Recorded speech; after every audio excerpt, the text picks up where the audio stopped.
자, 우리 지난 시간 말씀 한번 복습해 봤으면 좋겠습니다. 지난주 말씀 기억나나요? 네. 어떤 게 기억나요? 하나님의 말씀 그렇지. 하나님의 말씀은 매이지 않는다라는 말씀을 우리 함께 나눴습니다. 하나님의 말씀은 어떤 상황과 환경에서도 심지어 기독교를 박해하는 나라 가운데서도 매이지 않습니다. 아멘? 왜 매이지 않나요? 왜냐하면 하나님의 말씀이 하나님 그분 자체이기 때문이에요. 그래서 사람들의 힘으로, 인간의 힘으로 하나님의 말씀은 매일 수 없다고 했습니다. 그리고 하나님의 말씀은 하나님을 따라합니다. 온전히 드러낸다.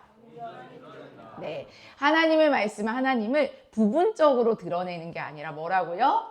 온전히 드러내요. 왜? 하나님 말씀이 뭐니까? 하나님이니까. 우리 안에 이분법적인 생각이 너무 많이 깊숙이 자리 잡고 있을 거야. 하나님 말씀 따로, 하나님 따로. 근데 하나님의 말씀이 곧 뭐야? 하나님이기 때문에 하나님의 말씀이 선포될 때 하나님은 온전히 임하시지 부분적으로 임하시지 않아요. 그리고 하나님의 말씀을 감히 정부가 사람이 올가맬 수 없다는 것입니다. 따라서 하나님이 말씀하실 때 하나님의 말씀은 영원히 지속되고 변하지 않으며 그분의 충만함을 담고 있습니다. 자, 마태복음 24장 35절에 이런 말씀이 나와요. 천지는 없어질지언정 뭐는 없어지지 않는다고요? 내 말은 없어지지 아니하느니라 이런 말이 나와요. 자, 천지는 없어질지언정 은유야, 천지는 없어질지언정 뭐는 없어지지 않는다고? 내 말은 없어지지 않는다. 자, 천지는 없어질지언정 누구의 말은 없어지지 않는다? 내 말은 없어지지 않는다라고 분명히 얘기합니다. 왜냐하면 하나님은 분리될 수 없기 때문이에요. 하나님의 말씀은 하나님과 분리되지 않으며 단순히 하나님의 일부가 아니라고 얘기합니다. 우리 요한복음 1장 1절 다 아는 말씀 외웠을 것 같은데 그래도 정확하게 다시 한번 보도록 하겠습니다. 요한복음 1장 1절. 자, 시작. 태초에 말씀이 계시니라. 이 말씀이 하나님과 함께 계셨으니 이 말씀이 곧 하나님이시니라. 아멘. 그래서 여러분 오늘 하나님의 말씀이 선포될 때에 하나님은 온전히 임하실 거예요. 아멘?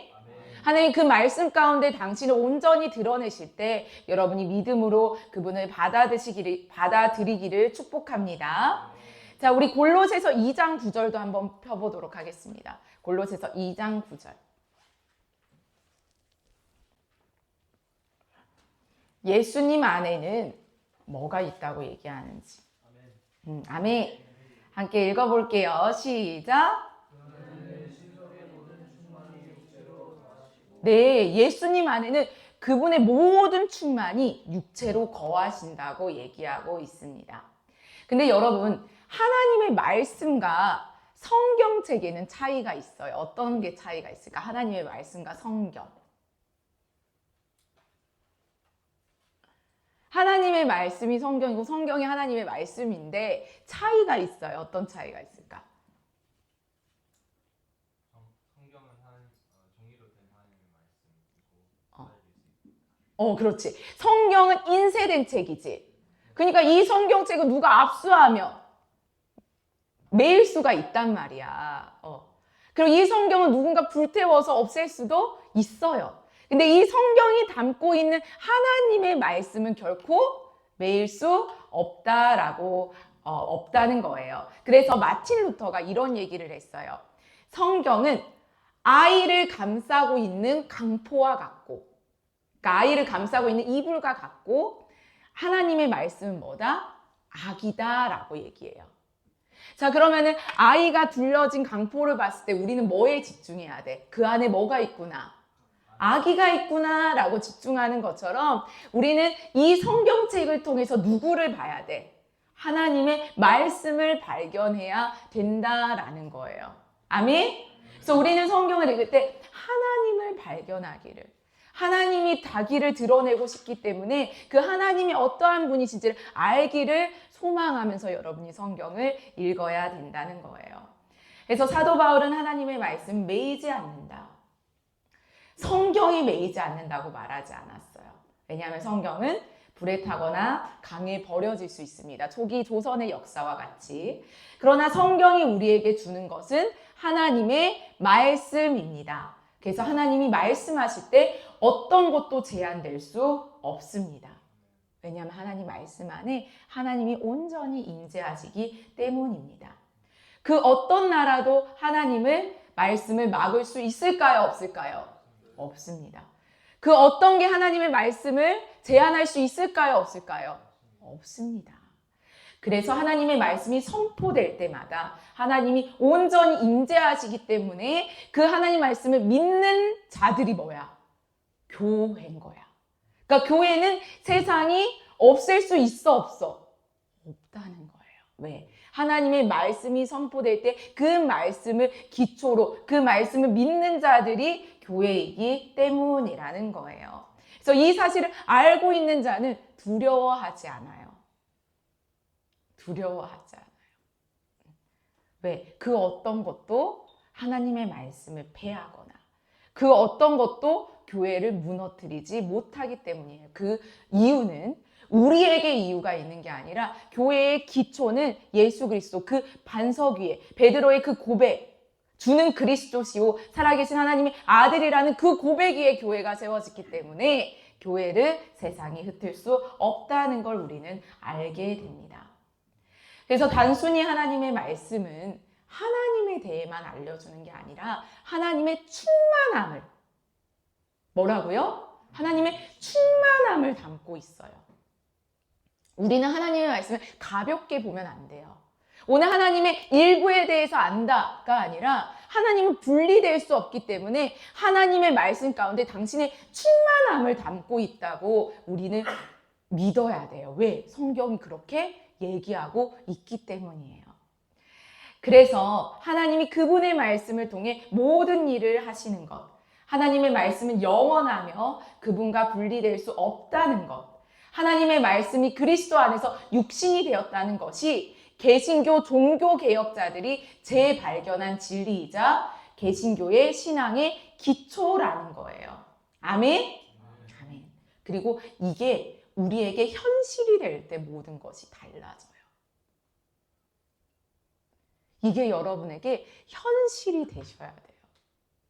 아, 하나님의 말씀이 하나님이구나.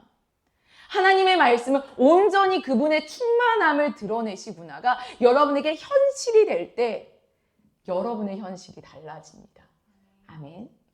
태초부터 하나님은 항상 그분의 말씀을 통해서 모든 일을 이뤄왔어요. 그리고 그 말씀을 믿는 자들을 통해서 일해왔지 하나님의 말씀이 없이 일하신 적이 단 한 번도 없다는 거예요. 하나님은 그분의 말씀 안에서만 임재하시고 역사하시며 만날 수 있는 분입니다. 그래서 우리가 말씀을 보지 않고 말씀을 듣지 않고 하나님 알려주세요. 드러내주세요. 라고 기도한다는 것은 허무맹랑한 소리라는 거지.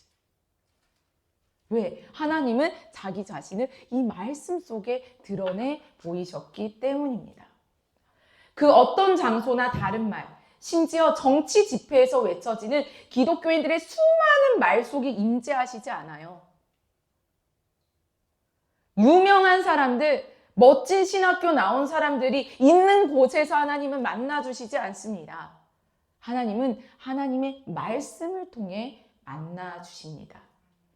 그럼 여러분 오늘 하나님을 만날 수 있을까요? 없을까요? 있는 거예요. 기독교는 오직 하나님의 말씀만이 중심인 신앙을 가진 자들이에요. 그러나 종교개혁 시기쯤 기독교 신앙이 교회 중심으로 변해버렸어요. 교회는 예수 그리스도에 대한 예수 그리스도의 고백으로 세워지지만 교회 자체가 예수 그리스도와 동일시되지 않아요. 이 세상의 교회는 뭐하기 때문에? 불완전하기 때문에. 그래서 천국에는 뭐가 없다고 나와요? 성전이 없대요. 왜? 예수님 그분 자체가 뭐니까? 성전이라고 요한계시록에 분명히 얘기하고 있어요. 근데 이 땅의 교회는 불완전해요. 그래서 우리는 교회 중심의 신앙을 가지면 위험해요. 왜요? 교회 안에서도요, 거짓 선지자들이 있고요, 잘못된 진리들이 선포될 때가 있기 때문이에요. 그래서 우리는 교회 중심의 신앙을 가진 자들이 개신교가 아니에요. 어떤 중심의 신앙을 가진 자들이 개신교예요? 하나님의 말씀의 중심의 신앙을 가진 자들이 개신교예요. 여러분 카톨릭이에요? 개신교예요? 저는 개신교입니다. 말해서 개신교가 되는 게 아니에요. 여러분이 하나님의 말씀의 중심으로 가지고 있는 자들, 그렇게 신앙생활을 하는 자들이 개신교예요. 근데 내가 개신교예요 말은 하나, 저는 목사 중심이에요. 저는 교회 중심이에요.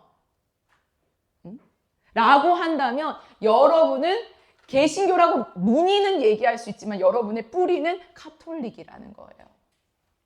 다시 한번 여러분 질문해 보세요. 나는 하나님 말씀 중심의 신앙을 가지고 있나? 아니면 교회나 어떤 특정한 목사님이나 아니면 어떤 시스템이나 이런 걸 중심으로 두고 있는 신앙을 가지고 있나? 그럼 나는 거기서 카톨릭인지 개신교인지가 나와요.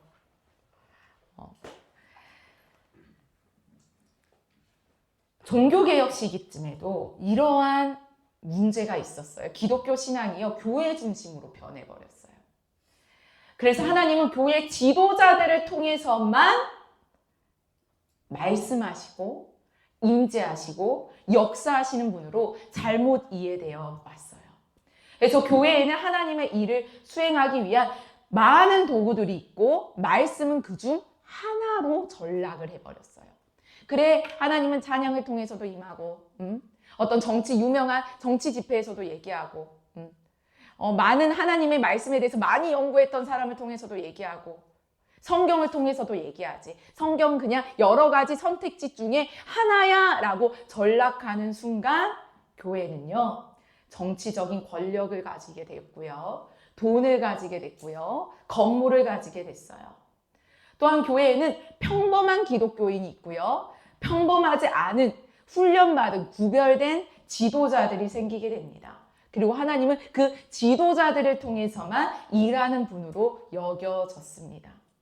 그래서 평범한 성도들이 말씀을 올바르게 이해하기 위해서는 그 지도자들이 말씀을 설교하고 그 지도자들이 가르치고 그 지도자들이 설명해 줘야만 하나님이라는 존재를 온전히 알 수 있다고 생각했습니다.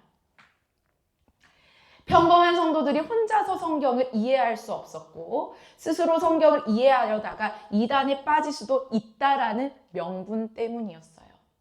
근데 여러분, 이 이야기가 종교개혁쯤에만 해당되는 이야기인가요? 오늘날 한국교회도 동일한 이야기를 하고 있습니다. 한국교회만의 문제가 아니에요. 전 세계의 많은 개신교 교회들이 여러 면에서 종교개혁 이전의 교회들과 비슷한 모습을 보이고 있다는 거예요. 교회를 통해서 하나님께 나아갈 수 있다고 믿어요. 교회 생활 하지 말라는 게 아니에요. 하나님은 공동체로 우리를 부르셨어요. 근데 교회를 통해서 하나님께 나아갈 수 있는 게 아니에요. 요즘 교회에서 어때요? 여러분의 기도와 평신도의 기도와 목사님의 기도 어떤 게 더 파워풀하다고 생각하시나요? 목사님의 기도. 그런 생각은 어디서부터 비롯됐을까요?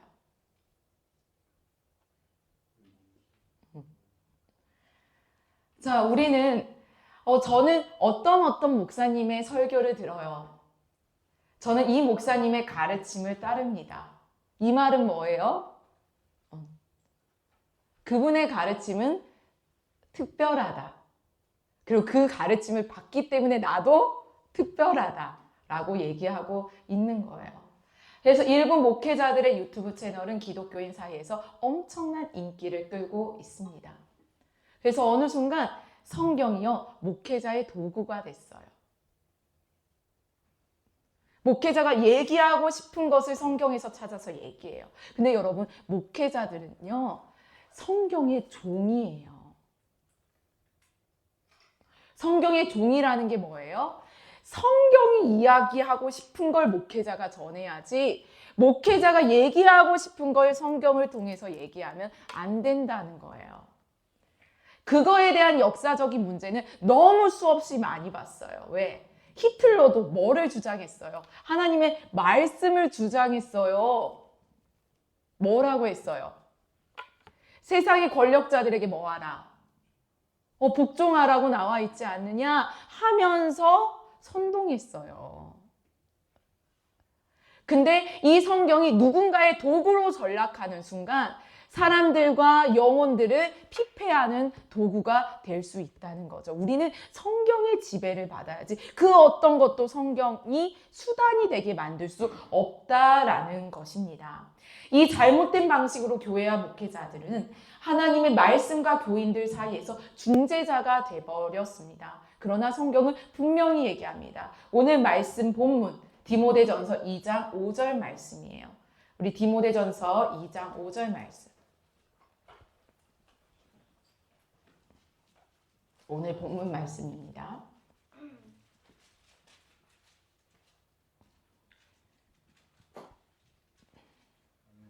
아멘. 안 핀 사람 있어서 기다리고 있어요. 디모데전서 2장 5절. 꼭 성경을 피세요. 그리고 설교 시간이 빠르게 지나가더라도 기록해놓고 여러분들이 그 설교자가 얘기했던 그 본문이 성경의 문맥과 맞아떨어지는 말인지를 여러분이 분별하셔야 돼요. 당연히 교회 안에서는 성경을 인용해서 얘기합니다. 근데 그게 문맥에 맞는 말인지, 히틀러처럼 본인이 어떤 것을 얘기하기 위해서 사용한 것인지 우리는 분별하면서 들어야 돼요. 그래서 너희들이 성경책을 피라는 거예요. 자, 디모데전서 2장 5절 말씀 읽을게요. 시작. 하나님은 한 분이시요 또 하나님과 사람 사이의 중보자가 한 분이시니 그가 사람이신 그리스도 예수라. 네, 성경은 분명히 얘기하고 있습니다. 하나님은 한 분이시요. 하나님과 사람 사이의 중보자도 몇 명이래요? 한 분이래요. 그 사람이신 그리스도 예수라. 목회자도 손미쌤도 부모님도요. 하나님과 여러분 사이의 중재자가 될 수 없어요. 여러분의 중재자는 단 한 분 누구예요? 그리스도 예수시다라는 것을 기억해야 합니다. 이렇듯 하나님의 인재가 나뉘어질 수 없고요. 중재 없이 조각조각이 아니라 온전히 우리에게 임하신다는 거예요. 그럼 선교사님, 목회자님들이랑 선교사님들이랑 그 부모님들은 뭐가 중요한데요? 선교사님과 목사님과 그 교회 지도자들이 하는 역할은 뭐예요? 여러분을 예수께로 인도하는 거예요. 예수가 너희들을 가르칠 거야. 예수가 너희들을 인도해 줄 거야. 바로 무엇을 통해? 하나님의 말씀을 통해. 보이지 않는 하나님의 인도하심을 어떻게 바래요? 여러분, 말씀을 통해, 하나님 복음을 통해 당신을 나타내십니다. 이것이 복음의 본질이에요. 복음은 하나님의 말씀을 통해 우리에게 임하는 중재가 전혀 필요 없는 온전한 하나님의 인재입니다. 그래서 여러분이 지금까지 늘 성경을 읽어왔지만 다른 태도로 읽으셔야 돼요. 그래, 나는 하나님을 알아. 아니까 성경을 읽어야지. 가 아니에요. 하나님은 말씀을 통해서 자기 자신을 드러내세요. 그래서 의에 줄이고 목마른다는 자가 뭐야? 날마다 그분과의 관계를 갈망하는 거야. 날마다 목이 마르는 거야. 그분과 소통하고 관계 맺고 대화하고 대면하기 위해서 날마다 갈망하는 거야. 근데 여러분, 중요한 사실이 있어요. 우리는 갈망하지 않으면 어제와 같은 모습으로 있다고 생각해요. 어제 갈망했던 그 모습이 여전히 유지된다고 생각해요. 근데 창세기 4장에요. 이런 말이 있어요. 하나님이 가인에게 얘기하시는 장면에 뭐라고 나오냐면 죄가 너를 원하나 너는 죄를 다스려야 될지니라 이렇게 나와요. 근데 여기 죄가 너를 원하나가 desire이에요. desire이 뭐야? 갈망한대요. 여러분 죄 자체도 여러분을 갈망해요. 날마다요. 근데 그 갈망할 때 썼던 그 원어의 뜻이 뭐랑 연결되는지 알아요? 창세기 3장이 죄를 범했을 때 하나님이 하와에게 얘기하는 장면이 나와요. 너는 남편을 원할 것이나. 그러니까 죄가 우리를 원하는 그 갈망이 마치 아내가 남편을 원하는 갈망과 같다는 거예요. 이처럼 죄가 여러분을 날마다 갈망해요. 그럼 여러분 어떻게 해야겠어요? 여러분이 하나님을 갈망하지 않는 이상 여러분은 죄에게 먹히게 되는 거예요. 그 죄의 갈망을 이길 수 있는 거는 뭐밖에 없으니까? 예수 그리스도밖에 없으니까, 의밖에 없으니까. 그래서 우리는 하나님을 갈망하지 않으면 어제 갈망했던 그 상태로 있는 게 아니라 죄의 다스림을 받게 된다는 걸 우리는 명심해야 됩니다. 그래서 우리는 날마다 그 하나님의 말씀을 통해서 드러나는 예수님을 갈망해야 돼요. 그러나 인간은 이것을 믿는 것을 어렵게 여겨요. 왜 어렵게 여길까? 우리는 중재가 필요 없는 온전한 하나님의 임재를 불편하게 느껴요. 왜냐하면 인간은 항상 눈에 보이는 목사, 멘토, 유명한 사람들, 중재자가 우리를 대신하여 하나님과 교통해 주시기를 선호해 왔고 이것에 습관화되었기 때문이에요. 오히려 하나님이 직접적으로 우리를 인도하고 보호하신다가 불편해. 왜? 눈에 보이지 않으니까. 근데 이러한 모습이 출애굽기 19장 20장에서도 하나님이 시내산에서 이스라엘 백성을 부르시는 장면에서도 우리는 볼 수 있어요. 한번 출애굽기 20장 18절에서 19절 볼게요. 여러분 이 장면 알죠? 시내산에서 하나님이 이스라엘 백성을 부르시는데 이스라엘 백성이 뭐라고 반응하는지 보자. 출애굽기 20장 18절에서 19절. 아멘. 같이 읽어보겠습니다. 시작.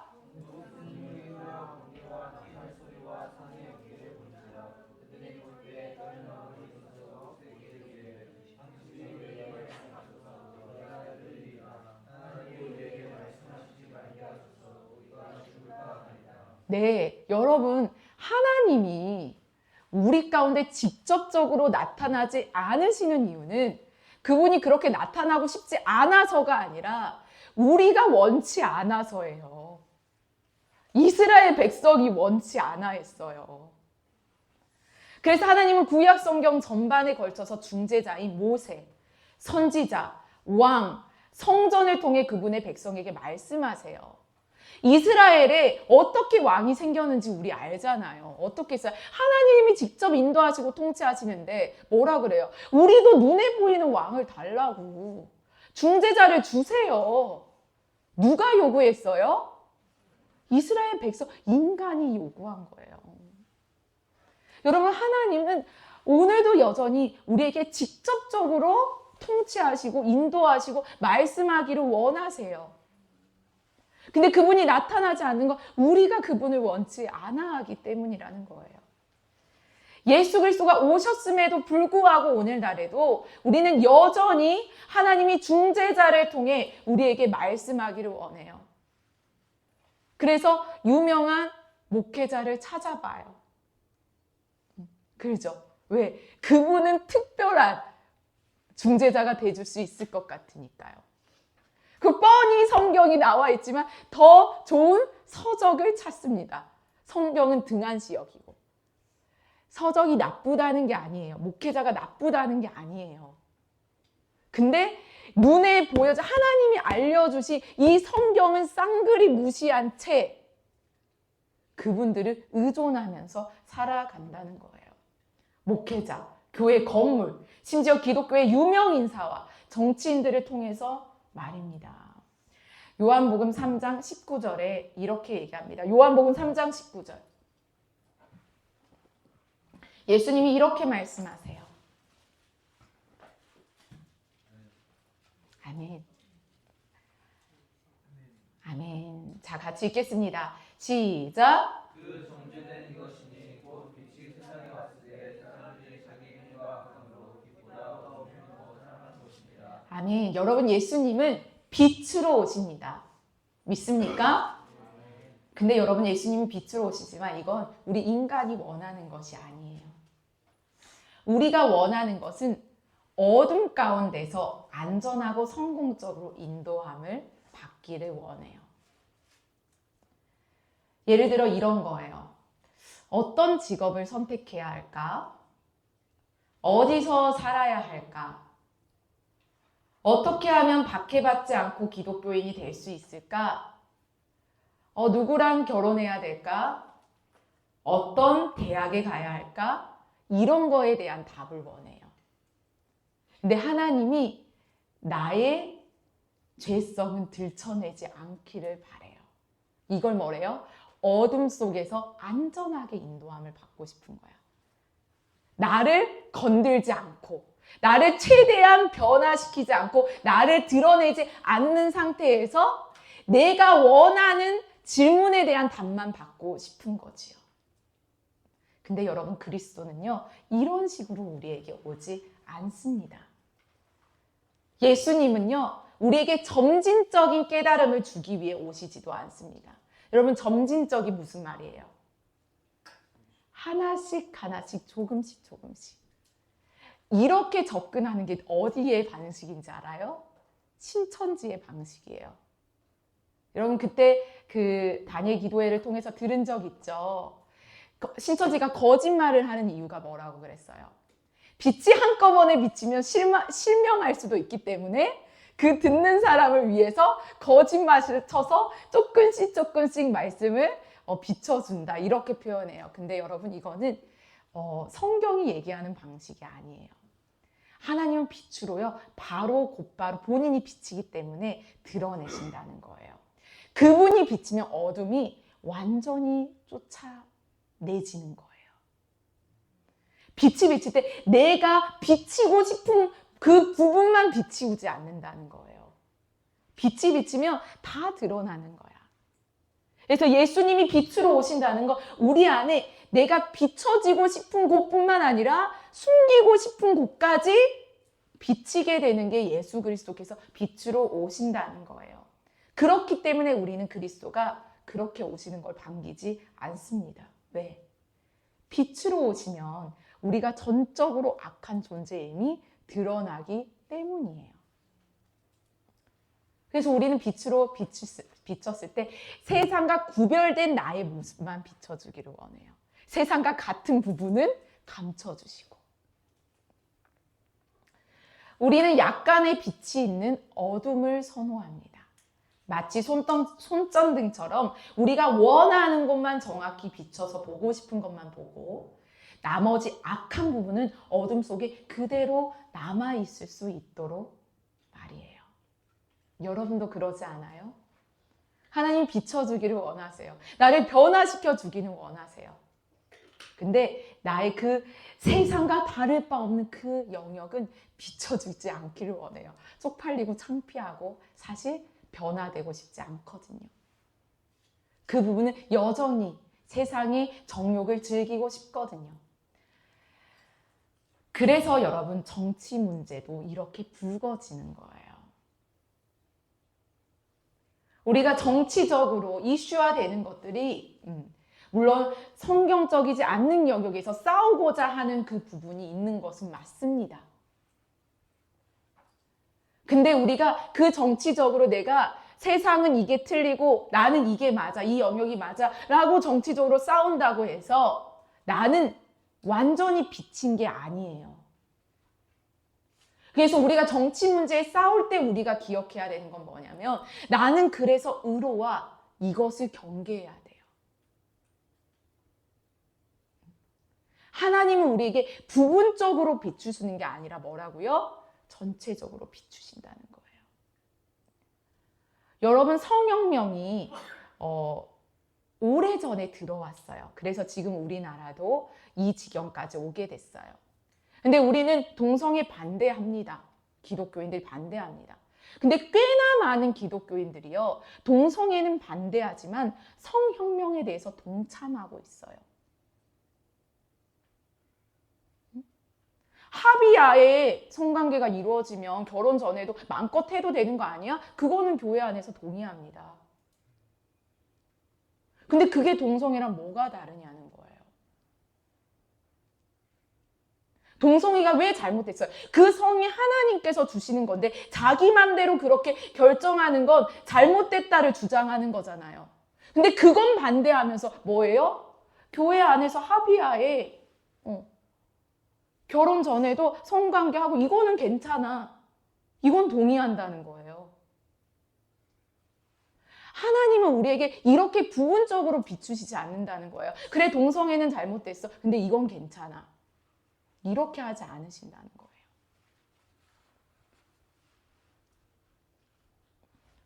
우리가 꽤나 많은 영역에서 죄에 동참하고 있어요. 그리고 죄를 조장하고 있어요. 죄를 확산시키고 있어요. 그래서 우리는 기억해야 돼. 예수 그리스도는 빛으로 오신다는 거는 어둠을 물리치신다는 거예요. 부분적으로가 아니라는 겁니다. 그래서 예수 그리스도는 교회 밖에 있는 사람들뿐만 아니라 교회 안에 있는 사람의 죄까지도 빛으로 비추신다는 것을 우리는 알아야 돼요. 그래서 우리는 은연중에 빛으로 예수님이 오시기를 원치 않아 합니다. 왜? 다른 사람의 죄뿐만 아니라 우리의 죄도 함께 드러내기 때문이라는 거예요. 그래서 그리스도는 우리에게 점진적으로 다가오지 않으세요. 우리의 삶의 특정 부분에만 오시지 않으세요. 그리스도는 복음을 통해 우리에게 온전히 오십니다. 아멘? 그리스도는 여러분에게 온전히 임재하시기를 원하십니다.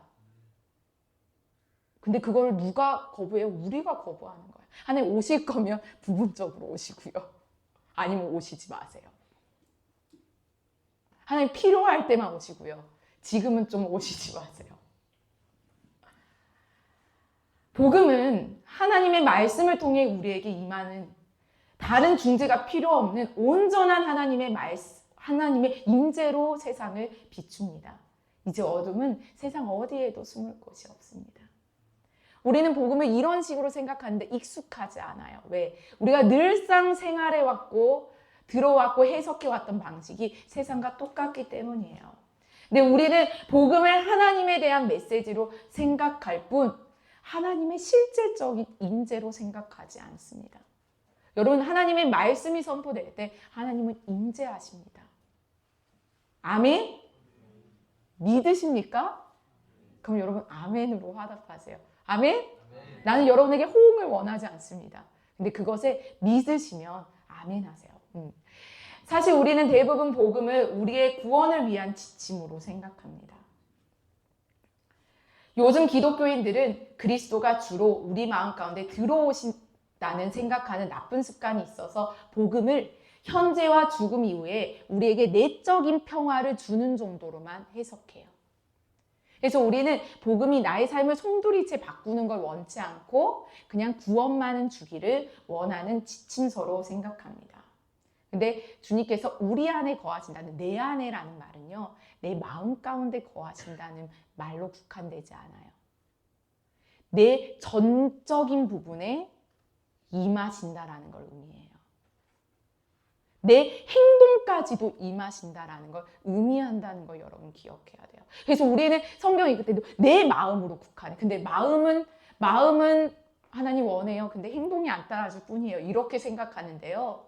주님이 내 안에 거하신다는 것은 내 삶의 전적인 것에, 전반적인 부분에 임하신다는 의미입니다. 그러나 하나님은 항상 그분의 말씀을 통해 역사하시고요. 하나님의 말씀이 그분의 임재와 분리될 수 없다는 사실을 기억할 때, 아, 내가 복음을 너무 좁게 해석하고 있었구나. 아, 내가 정말 복음을 너무 개인적으로만 받아들이고 받고 있었구나로 깨닫게 될 것입니다. 오늘날 교회는요, 그리스도를 수단으로 인식합니다.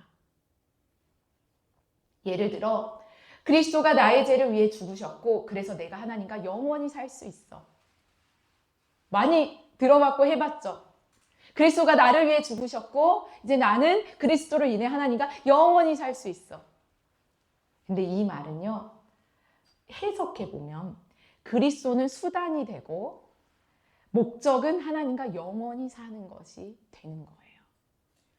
그래서 하나님과 영원히 살기 위해 예수님은 그때만 필요한 분이시고 이제는 필요하지 않는 분이세요. 근데 여러분, 예수님은 구원자 맞으세요. 근데 구원자이시기만 하지 않으세요. 예수님이 곧 뭐예요? 하나님이세요.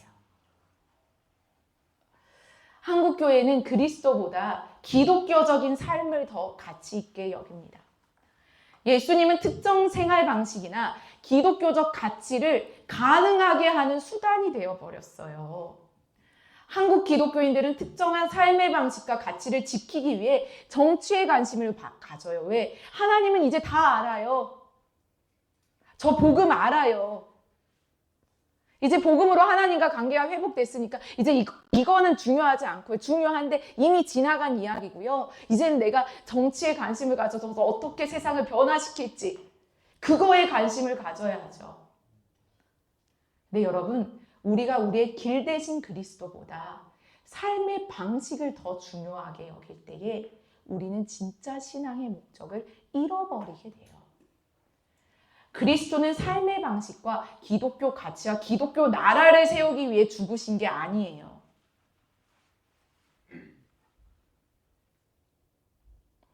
그리스도가 누구시며 그분이 어떤 일을 행하시는지 계시하시는 복음 선포는 그리스도가 온전히 우리에게 임하시고 다가오시는 방식입니다.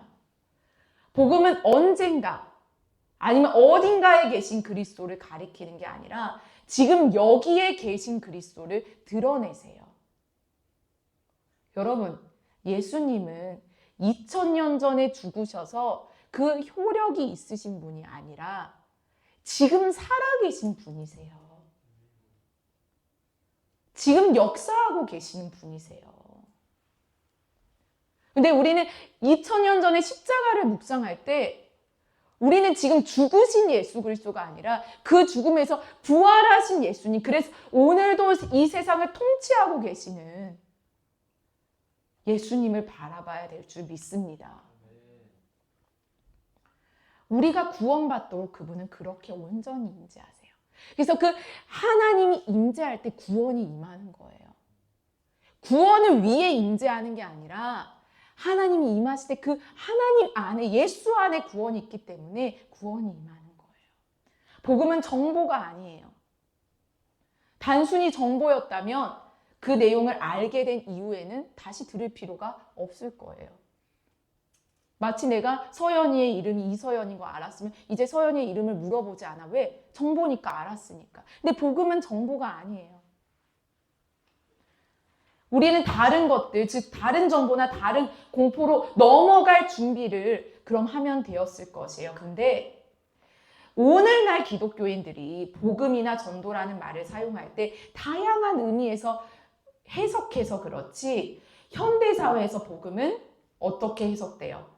하나님에 대한 듣기 좋은 말, 위로, 격려의 말 정도로 이해되고 있어요. 하나님은 당신을 사랑하십니다. 당신을 위해 기도하고 있습니다. 교회에 나오세요. 하나님은 당신을 향한 아주 원대한 계획을 가지고 계십니다. 그리고 이거를 우리는 전도했다, 복음 전했다라고 얘기합니다. 그렇지만 이 모든 것은 성경이 얘기한, 예수님이 얘기한 복음이 아니에요. 예수님은 한 번도 예수님의 제자들에게 나타나서 너희들을 향한 원대한 계획이 있어. 믿어봐. 내가 너를 위해 기도하고 있어. 언제쯤 마음이 감동될 때 나한테 오렴. 나는 너를 사랑하셔. 나는 너를 사랑해. 너가 죄 가운데 있어도 사랑해. 마음대로 죄 지으려. 그래도 나는 너를 사랑해. 우리가 얘기하는 복음의 메시지라고 하는 것들을 예수님이 지금 그 당시에 전했다고 생각해 보세요. 그런 말이 전혀 나와 있지 않는다는 거죠. 이건 복음이 여러분 아닙니다. 성경에서 복음이라는 단어에는 특정한 의미를 가지고 있어요. 복음은 항상 그리스도가 누구이고 어떤 일을 행하시는지에 관한 가장 중요한 것을 전하는 거예요. 뭐라고요? 가장 중요한 것. 그래서 복음은 단순히 구원받는 방법에 관한 메시지가 아닙니다. 여기서 가장 중요한 것이라는 표현을 사도 바울이 고린도전서 15장 3절에서 표현했어요. 근데 안타깝게도 성경에서는, 한국 성경에서는 가장 중요한이라는 단어가 빠졌어. 근데 영어 성경에는 the first important라고 나와요. 자, 한번 고린도전서 15장 1절에서 8절 말씀. 여러분이 한 절 읽으면 쌤이 한 절 읽을게요. 쌤은 조선어 성경으로 원어를 살린 번역본으로 한번 읽어줄게요. 여러분이 1절 먼저 읽어보세요. 시작. 그러나 내가 너에게 주는 복음을 너에게 알게 하노니 이는 너희가 받은 것이고 또 그 가운데 산 것이라. 네, 형제들이여, 전에 내가 전해준 복음을 여러분의 마음속에 되새겨 주려고 합니다. 이 복음은 여러분이 이미 받아들였고 또 여러분의 믿음의 기초가 되어 있습니다. 내가 받은 것을 먼저 너에게 전하노니 이는 성령 주 그리스도께서 우리를 주시고 2절 시작. 너희가 하나님과 산천한 것을 주시고 헛되이 믿지 않는 사람으로 말미암아 구원을 받으리라. 그러므로 여러분이 헛되이 믿는다면 몰라도 그렇지 않고 내가 전해준 복음 그대로 굳게 지켜나간다면 여러분은 이 복음으로 구원을 받게 될 것입니다. 내가 받은 것을 먼저 너에게 전하노니 이는 성령께서 우리를 주시고. 자, 여러분 3절 말씀 다시 한번 또박또박 읽어주세요. 시작. 내가 받은 것을 먼저 너에게 전하노니 이는 성령께서 그리스도께서 우리 죄를 위하여 죽으시고. 네, 내가 받은 것을 여러분 밑줄 그으시고 옆에 적어주세요. 영어 성경에, 원어 성경에는 나는 내가 전에 받은 가장 중요한 것을 여러분에게 전해드렸습니다. 그러니까 이 먼저가 가장 중요한 것이야. 그러니까 사도 바울이 가장 중요한 것을 전해주는데 그것이 그리스도께서 성경대로 기록된 대로 우리 죄 때문에 죽으셨다는 것과, 자, 여러분 4절.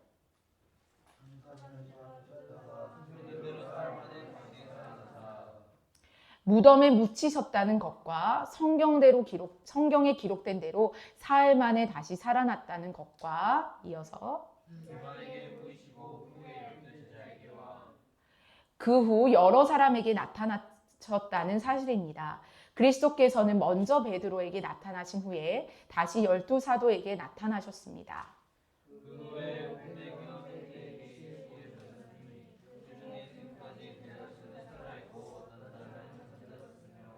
또 한 번에 500명이 넘는 교우들에게도 나타나셨는데 그 중에는 이미 세상을 떠난 사람도 있지만 대다수는 아직도 살아 있습니다.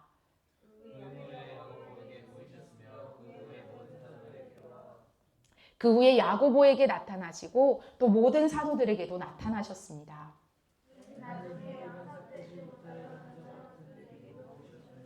그리고 마지막으로 팔싹동이 같은 나에게도 나타나셨습니다. 여러분 1절에 바울이 내가 전해준 복음이라고 말한 것에 주목해야 돼. 사도 바울이 복음이라는 단어를 써서 내가 전해준 복음. 신약성경 전체에서 복음이라는 명사와 함께 사용된 동사가 뭐냐면 전하다예요. 복음은 전해지는 거예요. 뭐라고요? 복음은 전해지는 거예요. 어떤 가르쳐지거나 설명되거나 나눠지는 게 아니에요. 복음은 전해지는 거예요. 그럼 그 1절에서 복음을 받아들였다고 얘기합니다. 그래서 복음을 전하다라는 동사와 받아들이라는 동사와 같이 쓰여요. 신약 성경에서 복음이란 단어는 이해하다, 알다와의 동사와 함께 쓰이지 않아요. 복음은 받아들이는 거예요. 왜? 복음은 살아있는 말씀이기 때문에 정보가 아니에요. 정보는 이해해야지. 그래서 선생님 이해가 안 돼요. 이 말이 뭔 말인지 이 과학의 이론이 이해가 안 돼요. 근데 여러분, 복음은 살아있는 하나님의 말씀이기 때문에 이해되어지는 게 아니라 받아들이는 거예요. 그래서 1절은 복음이 믿음의 기초가 되었다고 말하는데 헬라어 원문은 뭐라고 얘기하냐면 그들이 복음 위에, 그 기초를 헬라어 원문은 복음 위에 섰다고 얘기해요. 자, 복음 위에 섰다는 게 무슨 말일까요?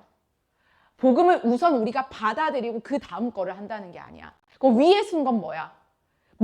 뭐를 하든 항상 복음을 기초로 한다는 거야.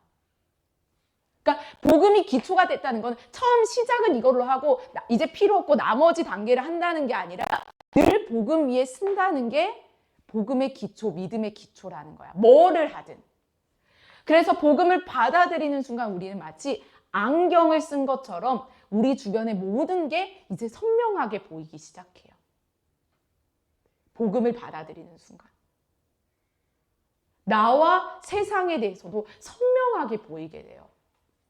아, 세상은 이미 하나님 앞에 멸망당했고, 그래서 혼미하고,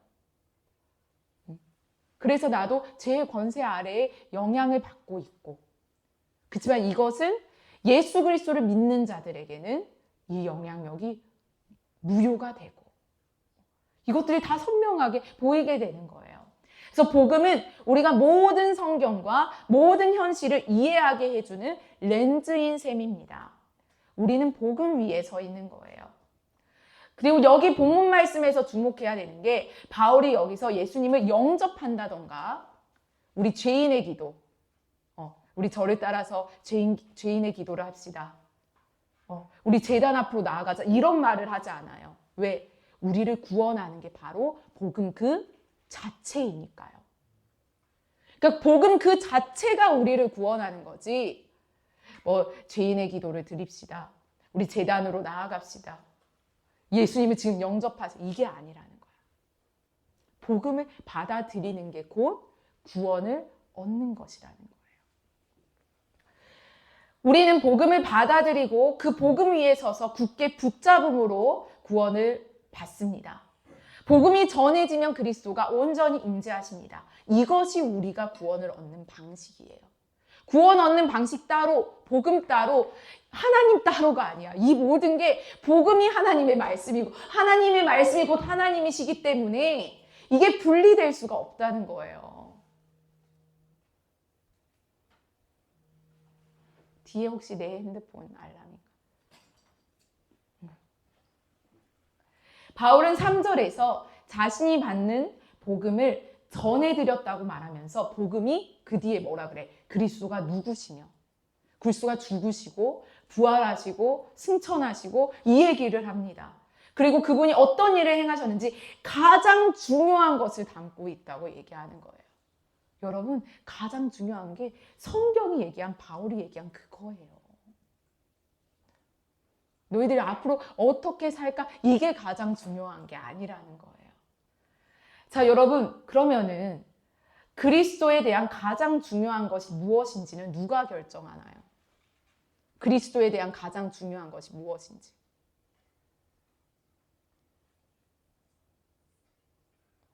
무엇이 중요한지 누가 결정해요? 예수 그리스도가 결정하는 거예요. 우리가 결정할 수 없어요. 이 말씀이 더 중요해. 이 말씀이 나한테는 감동이 돼서 그러니까 이 말씀이 중요한 거야. 우리가 결정할 수 없어요. 예수 그리스도에서 중요하시다고 하는 게 뭐예요? 중요한 거예요. 예수 그리스도가 복음이라고 얘기한 게 뭐예요? 복음인 거예요. 자, 갈라디아서 1장 11절에서 12절 말씀 보겠습니다. 갈라디아서 1장 11절에서 12절.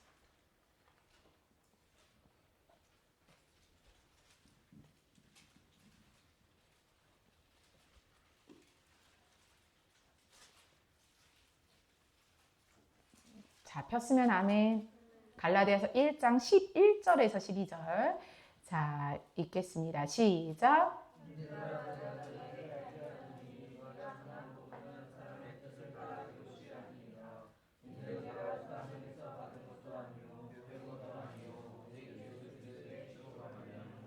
아멘. 성경은 그리스도께서 복음의 첫 번째 전도자였음을 분명히 얘기하고 있습니다. 복음은 그리스도의 죽음과 부활, 승천 이후 그분의 제자들에 의해 만들어진 게 아니에요. 복음은 마태복음, 마가복음, 누가복음, 요한복음, 사도행전, 요한계시록에서 그리스도께서 직접 선포하신 메시지입니다. 또한 그리스도가 직접 그분의 사도들에게 전해주신 메시지입니다. 사도들이 정한 게 아니에요. 성경은 복음은 결코 예수 그리스도에 대한 복음이라고 얘기하지 않아요. 예수 그리스도의 복음이라고 얘기합니다. 의라는 거는 영어로 뭐예요? of예요. 대하여는 뭐예요? about이에요. about과 of의 차이점은 뭐예요? about은 대한 거예요. of는 뭐예요? 속한 거예요. 그러니까 복음은 예수 그리스도께 속한 것이에요. 그래서 마가복음 1장 1절은 하나님의 아들 예수 그리스도의 복음의 시작이라고 얘기하고 있습니다. 이건 영어 번역이 잘못됐어요. 헬라어 원문은 뭐뭐으라고 표현되어 있어요. 복음은 예수에 관한 것이 아니라요. 예수께 속한 것입니다. 그래서 복음은 기독교 신앙의 필수적이고 충분한 고백으로 이것을 통해 예수님은 온전히 계시되며 구원을 위해 임재하십니다. 그래서 여러분 정리합시다. 복음은 뭐라고요? 그리스도가 누구신가? 그리스도가 무엇을 행하는가? 그분의 정체성과 그분의 행하심에 대한 고백이에요. 정보가 아니에요. 그러면은 전도하려면 그냥 이것만 중얼중얼 외우면 돼요? 기억해야 돼. 정보가 아니에요. 고백이라는 거예요. 우리가 그분의 정체성과 행하심을 고백할 때 그리스도가 온전히 계시되며 구원을 위해 임재하십니다. 이건 놀라울 정도로 단순하면서도 놀라울 정도로 심오합니다. 그리스도가 복음 안에서 선포되고 계시될 때 구원을 위해 온전히 임재하십니다. 이 특정한 내용, 예수 그리스도께서 얘기하시는 그 예수님의 죽음, 부활, 승천, 이 다시 오신 이것이 특정한 고백이 전파될 때 진정한 복음이 되는 거예요. 예수님이 이 온전한 고백을 자신의 생사가 담긴 심오한 문제로 보십니다. 그래서 요한계시록 22장 7교회에게 마지막으로 얘기할 때 뭐라고 얘기하냐면 너희들이 이 두루마리에 적힌 이 하나라도 더하거나 빼면 너희들과 대적하여 싸우러 올 것이라고 얘기해요. 그리고 심지어 병과 죽음을 보내시겠다고도 요한계시록 22장 18절에서 19절에 얘기하십니다. 예수님은 이처럼 자기 자신이 누구시고 본인이 행하신 일에 대해서 중대하게 보고 계신다는 거예요.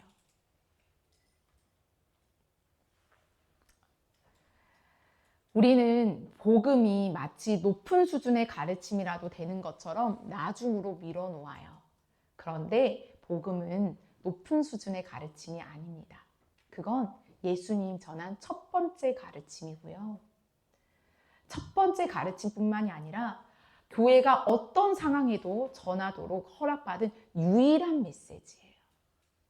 전해도 되고 안 전해도 되는 메시지가 아니에요. 가장 중요하지만 유일한 메시지예요. 그래서 복음은 모든 순간 교회에 있어서 가장 중요한 것으로 남습니다. 그래서 신실한 기독교인이 된다는 것은 복음에 대한 신실한 증인이 된다는 것입니다. 여러분 정리할게요. 기독교 신앙은요, 누구 중심이에요?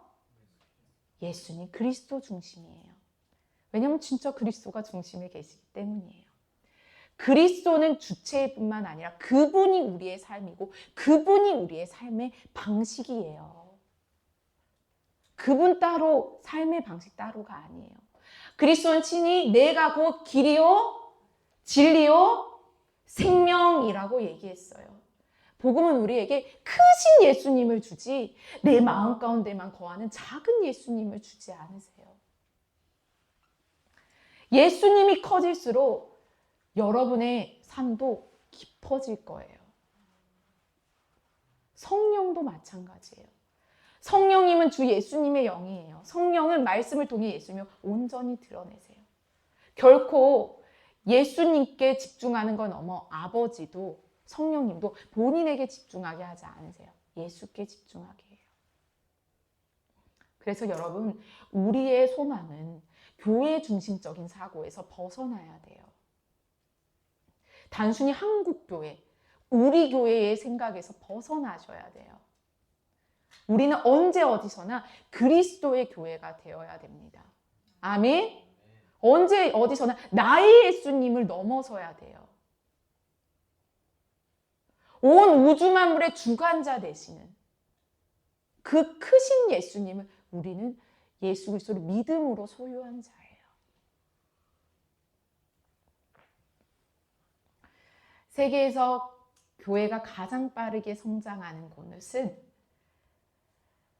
교회 자체나 기독교적 가치관, 기독교적 삶의 방식이 아닌 복음, 그리스도의 정체성과 행하심에 초점을 맞추는 곳입니다. 여러분, 하나님은 오늘도 여전히 여러분의 오로지 한 분의 중재자가 예수 그리스도가 되기를 원하십니다. 그리고 그분이 마태복음 말씀처럼 그분이 여러분의 지도자고 그분이 선생이에요. 그분이 아버지 되세요. 아버지 되세요. 그게 그리스도라고 얘기합니다. 자, 우리 마지막 마태복음 23장 8절에서 10절 말씀 읽고 마치겠습니다.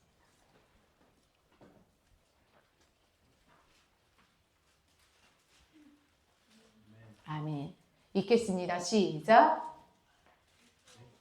요 마태복음 23장 8절에서 10절. 마태복음.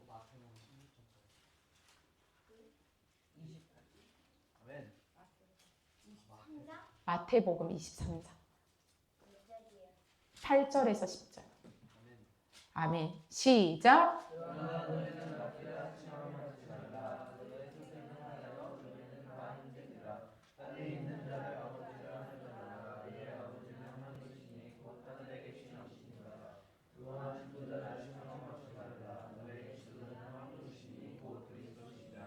네, 오늘 읽었던 본문 말씀처럼 본문 말씀과 같이 예수 그리스도는 우리와 직접적으로 관계 맺기 위해서 오셨어요. 유일한 중재자가 되시고 유일한 선생이 되시고 유일한 아버지가 되시고 유일한 지도자가 되시기 위해서 오셨다는 거예요. 그 말은 뭐예요?